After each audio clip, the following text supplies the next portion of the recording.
Salut à tous, donc c'est encore Loser Killer qui vous parle pour une nouvelle review. Donc là je viens de finir une review sur un dragon et maintenant je vais vous retourner à l'univers des Lego et particulièrement des Bionicle avec Kreka. Donc ça c'est une review demandée par Sub, voilà. Donc pour la storyline et tout, donc la boîte là vous voyez elle passe assez mal, enfin bon, elle est un peu trop grande et tout pour ma cam on va dire. Voilà, vous la en entier. Donc Kreka c'est qui, c'est quoi? C'est un titan qui date de 2004, voilà. Donc il joue le rôle de méchant, c'est un titan méchant, voilà. Et donc que dire de plus, vous pouvez le voir dans le deuxième film Bionic, quoi, voilà. Donc la boîte en elle-même, donc vous avez Kreka là qui fonce avec une pose de prédateur, c'est ça qui me l'a fait acheter, hein. Je m'étais acheté, je me souviens bien, Toalikan et Kikanalo et j'ai vu dans la brochure Kreka qui tapait une pose de prédateur, je me suis dit il me le faut et tout, il a l'air vachement bien. Et c'est comme ça que j'ai acheté quoi. Bon après dans le film c'est un gros crétin et dans les livres aussi, bon moi je croyais que c'était un mec qui était vachement balèze, bon bah voilà quoi.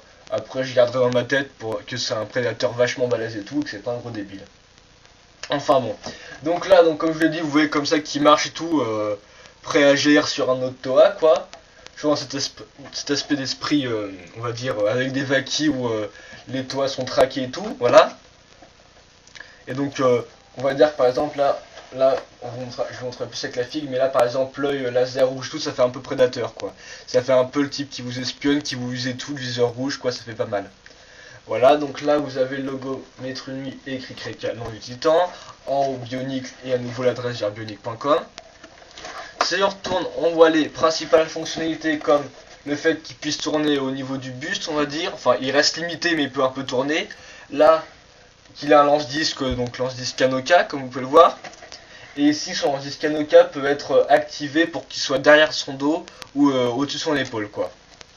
Vous avez aussi les trois différents titans de 2004, donc Kuragadume, Niwok, Nidiki, hop là, je sais pas voir le reflet, Kreka, et ça vous donne Ultimate Dume. Donc Ultimate Dume c'est aussi une boîte à part, voilà, donc c'est le grand combo qu'on avait, qu'on pouvait construire si on avait les trois titans.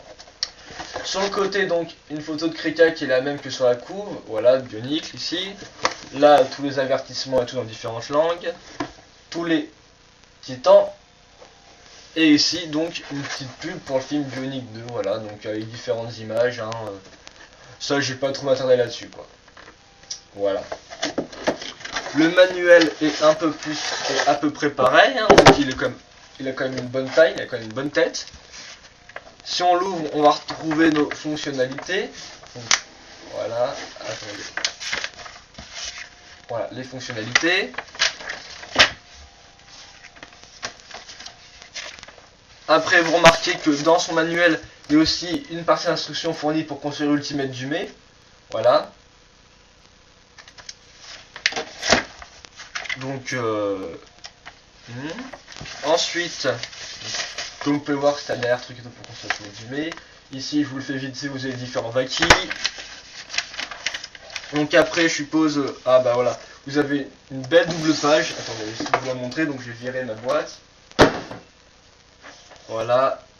Voilà, une belle double page qui est pas mal du tout et tout, donc avec tous les Vaki. Et là, le gros match de Kuragadume, donc il est vraiment pas mal. Donc là, ça montre bien l'esprit de rébellion. À nouveau, Bionic 2 qu'on essaie de caser partout pour faire plus de pub. Là, un gosse très content d'aller à Legoland. Ici, Arnielsen, vous entrez les sets que vous avez achetés et vous pouvez peut-être gagner des sets Lego, voilà. Et ici, Bionicle, donc à nouveau une pub écrit Bionic 2 et tout, donc la couverture ne va pas être définitive. Voilà. Donc, on va passer au titan lui-même, hein, parce qu'on va pas s'attarder non plus trop longtemps. Donc, attendez que je vous le trouve, parce que là, il est sur mon étagère et je l'avais pas prévu, donc je suis désolé. Donc, hop. Voilà. J'ai un peu la poussière qui s'est incrustée dessus. Et donc, je vous le mets tout droit. Et donc, là, vous allez pouvoir voir Kreka dans quelques instants. Donc voilà, Kreka.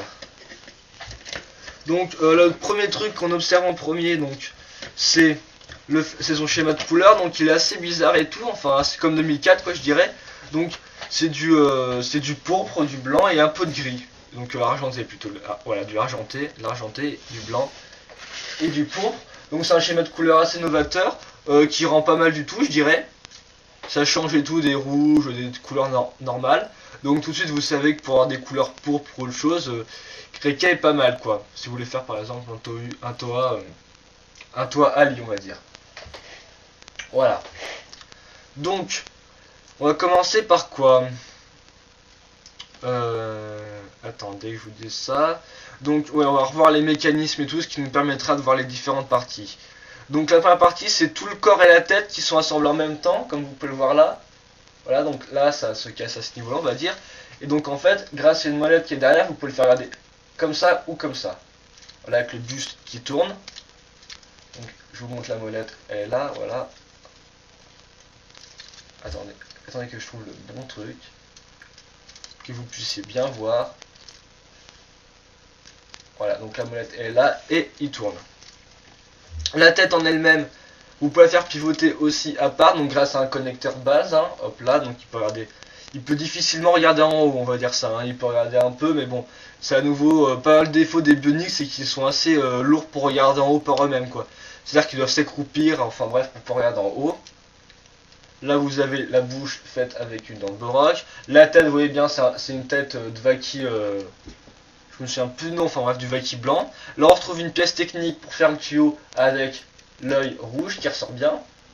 Donc avec la cam, je sais pas si le pourpre et le blanc, ça va bien ressortir ou pas. Hein. Je suis désolé, donc vous avez un petit connecteur blanc, du gris. L'articulation qui est de base, hein, avec l'élastique, voilà, comme ça. Et l'arrière, comme vous pouvez voir, ça c'est une pièce qu'on a dans un Rakshi. Donc la tête en elle-même est pas mal, elle fait assez élongée, comme ça on va dire, elle fait assez grande, enfin elle fait assez design. Derrière vous avez un bon pied que je calme bien, un bon petit pied métro, voilà. Donc vous avez à peu près le corps qui est surtout dans un mécanisme quoi. Et donc comme vous pouvez voir, le corps en lui-même finalement c'est un pied de Vaki. Ensuite, les mains, enfin bref, les mains, épaulettes et tout. Donc les épaulettes sont plutôt imposantes comme vous pouvez le voir, donc c'est les mêmes deux côtés quoi, donc avec des pieds de métro. Là vous remarquerez à nouveau des armures Toanuva en pourpre. Donc ça renforce l'aspect du titan balèze on va dire, parce qu'il fait vraiment gros dur. Hein. Attendez, oh là, ce mécanisme c'est pas pour tout de suite. Voilà. Donc d'un côté, vous avez les mains par contre sont extrêmement peu détaillées, donc c'est carrément là, vous voyez, un bête truc d'un Toa en pourpre, avec un connecteur pourpre et à la base une arme de Vaki, donc c'est basique. Hein. Là franchement niveau armes, les armes elles sont très basiques, donc celle-ci il y a un peu plus de mouvement. Et là c'est carrément en fait que c'est tiré d'un pied de métro, donc ça fait que là vous pouvez pas le tourner dans tous les sens si vous voulez ce connecteur là. Donc ça fait petit, et en plus c'est une arme de Rakshi là, donc elle est assez petite. Donc ça pour moi ça a toujours fait petite arme de poing, c'est-à-dire qu'il se bat surtout avec cette arme là pour moi. Et après là c'est avec lesquels il achève l'ennemi au corps à corps par exemple. Quand ils sont très proches et tout, il a juste qu'à mettre un grand coup, ça fait un peu comme un poignard si vous voulez. Donc c'est assez spécial cette répartition des deux bras qui font assez maigre et tout. Surtout qu'ils sont pas symétriques comme vous pouvez le voir. Mais enfin ça a son petit charme quoi. Voilà. Ensuite les jambes, donc là c'est un peu plus balèze, donc comme toutes les jambes des titans, c'est souvent très simple. Hein. Donc là vous pouvez admirer par contre des connecteurs avec plusieurs couleurs. Donc voilà, je sais pas si vous allez bien voir, voilà. Donc, vous avez une petite partie blanche et le reste est pourpre. Donc c'est des connecteurs qui sont modifiés pour pouvoir, comme voilà, vous avez une espèce de petit truc pour pouvoir mettre une barre dedans, voilà. Et donc ça part ça, donc bien sûr ça a 3 points d'articulation hein, pour qu'il puisse s'accroupir. Après ça c'est un bête truc de métro auquel on va à nouveau l'alourdir en rajoutant un pied de métro, voilà, comme vous pouvez le voir. Donc c'est toujours basique, hein, il y a pas mal de... À chaque fois on fait ça dans les titans, c'est souvent les pieds, on rajoute pas mal de pièces par-dessus et tout pour rendre plus imposant. Les pieds à nouveau qui sont assez spéciaux quoi, comme vous pouvez le voir, donc des pièces classiques là, des pièces techniques assez classiques, voilà, qui remontent. Et puis après des pièces de slicer pour mettre ça, voilà quoi. Les pieds en eux-mêmes, il n'y a rien à dire quoi. Ils sont là pour faire leur rôle, il n'y a rien d'exceptionnel. Ils sont juste assez, on va dire qu'ils aident à conserver l'aspect balèze du titan lui-même. Voilà. Donc ils assurent leur rôle parfaitement. Issus de schéma de couleur, il n'y a pas de problème à ce niveau-là. Ensuite, vous avez vu ce mécanisme là. Un des gros mécanismes aussi, c'est de pouvoir... Là, comme vous pouvez le voir, une espèce de molette. Donc, attendez. On la bouge, on la baisse comme on va là. Et hop là, vous avez directement le lance-disque Kanoka qui s'active. Donc les disques Kanoka, vous en avez dans les métruants et après dans les petits packs Kanoka pour les disques. Les 10 je vais pas revenir dessus, il n'y a rien de très collector, sinon à chaque fois les chiffres qui changent. Après il y a juste 6 motifs différents. Avec Reka vous avez ce motif de la roche, voilà. Donc bon, ce sera pas expliqué. Il n'a pas de coloca spécial, c'est un peu dommage au final quoi. Ça aurait été marrant, ça aurait rajouté à l'aspect collectible, parce que après 2004, faut dire que les Kanoka, il n'y en a plus trop des vachement rares quoi. Hein. Vous en avez un doré, un rouge, celui de Vakama, enfin bref voilà quoi. Donc lui, il garde. Après donc je vais vous faire la petite démo, donc c'est très simple. Hein. Il vous suffit juste de faire une petite pression. Et ça envoie le truc. Voilà, donc ça ne marche pas du premier coup, ça après c'est les aléas du direct. Voilà, désolé. Donc on va reprendre. Donc ça s'active assez facilement. Donc après là vous pouvez remarquer à nouveau une pièce technique qui sert pour faire viseur et tout. Donc ça rajoute vraiment l'aspect mercenaire, prédateur, armé jusqu'aux dents et tout. Donc voilà, mais bon, il reste armé de façon bionique. Donc avec arme de Rakshid, Vaki, Kanoka, hein, pas d'arme ni rien, voilà. Et donc au final, il rend plutôt pas mal. Voilà, donc je vais essayer de vous le mettre dans une petite pause assez sympatoche. On vous montre tous les mécanismes et tout comme ça. Et donc on va dire que c'est sûr que avec le fait que son corps, comme vous pouvez le voir, je vais pas trop parler du corps et tout, donc là vous allez peut-être pas super bien le voir, voilà. Le corps il reste quand même vachement technique, hein.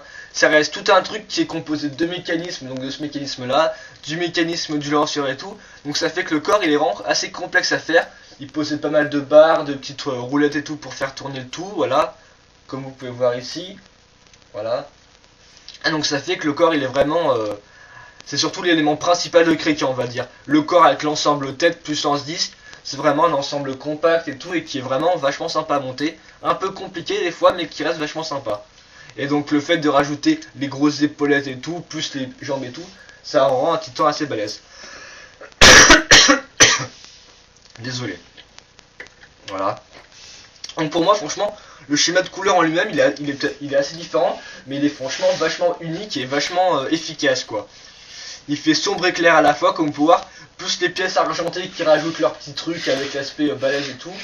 Et donc au final, ça fait que c'est vraiment un titan qui est vachement équipé, quoi. Après, dans le film, il passe soit pour un gros crétin et tout, on va dire. Et en plus, dans le film, surtout, il a rien à voir avec le titan. Là, vous voyez, par exemple, il a vraiment un look épuré, pas mal et tout. Alors que dans le film, c'est un gros bourrin et tout, il a des grosses mains énormissimes et tout. Franchement, ça le fait pas. Là, on va dire que il a vraiment un look d'observer ce qu'il fait avant, regarder à gauche, à droite, d'utiliser les armes au bon moment et tout. Ce qui fait qu'il a quand même deux armes blanches, on va dire, donc au corps à corps, même si dans Bionic, c'est à chaque fois des rayons qui se balancent. Et là, un espèce de truc pour lancer vachement plus loin, quoi. Donc il est vraiment bien équipé. Et il fait vachement soldat, moi je trouve, enfin, voilà quoi. Il fait vachement bon petit guerrier. Et donc au final, il en reste que c'est un bon titan, quoi. Donc vous pouvez plus trouver dans les magasins, je pense. Enfin, par exception, mais enfin bon, maintenant, entre sous des 2005 encore, c'est un peu de chance.